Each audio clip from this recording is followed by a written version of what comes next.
यात एखादा मंत्री ओबीसी आहे म्हणून टार्गेट करणं अयोग्य असल्याचं मुख्यमंत्री फडणवीस म्हणाले। बावनकुळेंनी कोणत्याही उद्देशानं प्रमाणपत्र रद्द केलेलं नाही। मनोज जरांगेंच्या आरोपांवरनं मुख्यमंत्री फडणवीसांची ही प्रतिक्रिया। तर बावनकुळेंच्या पाठीशी असल्याचं बोलणं हे म्हणजे मराठ्यांसाठी धमकी, मनोज जरांगेंनी मुख्यमंत्री फडणवीसांना उत्तर दिलं।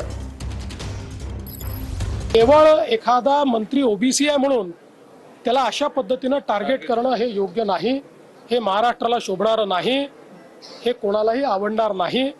आणि माझं तरी मत आहे की बावनकुळेंनी कुठलंही इंटेन्शनल या ठिकाणी याचं रद्द करा, याला द्या असं केले नाही। मंत्री म्हणून जे कर्तव्य होतं ते केलेलं आहे। तुम्ही बहुतेक झोपेत असताना फडणवीस साहेब, तुम्हाला माहित नाहीये, मीच तोच मनोज जरांगे पाटील आहे की बावनकुळे साहेबांनी चांगलं काम केल्यावर चांगलं म्हणणार आहे।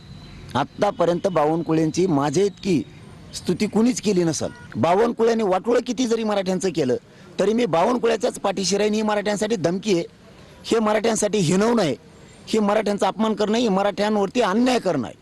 अन्यायकारक वक्तव्य फडणवीस साहेबांनी केले नाही पाहिजेत। सरकार संविधानापर्यंत प्रमाणे चालतं आणि यापुढेही सरकार संविधानाप्रमाणेच चालेल। सरकार दबावाने चालत नाही आणि नियमबाह्य चालत नाही। मात्र सरकार सगळ्यांचं ऐकून घेतं।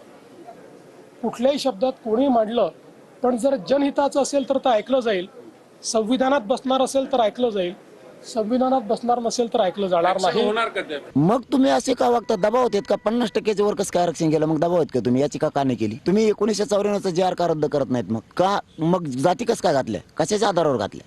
बावनकुळ्यांनी वाटोळं किती जरी मराठ्यांचं केलं तरी मी बावनकुळ्याच्याच पाठीशी राहीन। ही मराठ्यांसाठी धमकी आहे, हे मराठ्यांसाठी हिणवणं आहे, हे मराठ्यांचा अपमान करणं, हे मराठ्यांवरती अन्याय करणं आहे। अन्यायकारक वक्तव्य फडणवीस साहेबांनी केले नाही पाहिजेत।